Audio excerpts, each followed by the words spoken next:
Me chamo Bruno Naldi, sou aluno do quarto ano de Direito da Universidade Paranaense e venho, através desse pequeno vídeo, apresentar o meu trabalho orientado pelo professor Vitor Pagani e pela professora Laís Zimiani.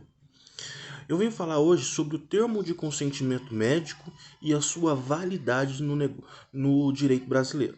A primeira coisa de se entender é que o termo de consentimento ele surge justamente da bioética, dessa necessidade de se informar o objeto da pesquisa, dessa necessidade de se informar o paciente, qual a real intenção do tratamento, quais os riscos do tratamento, riscos advindos e que ele tem que saber e assumir com consciência do que está fazendo.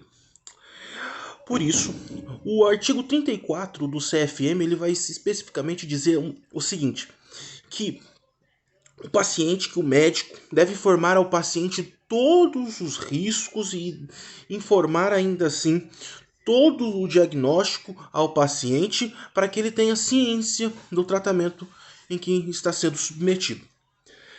É importante entender que esse termo ele tem que ser feito numa linguagem simples. Esse termo ele tem que ser feito numa linguagem compreensível, que o homem médio entenda. Afinal, o termo de consentimento ele é para o paciente, não para o médico. Claro, vale ressaltar também que o termo de consentimento ele não tem como obrigação, ele não tem a finalidade, na verdade, de blindar o médico contra possíveis processos judiciais que possam advir da prática médica. Na verdade, ele serve mais como uma proteção, para que o médico tenha em suas mãos um termo lavrado, escrito detalhadamente com o que foi feito no diagnóstico, no tratamento do paciente, e isso serve como uma estratégia de defesa.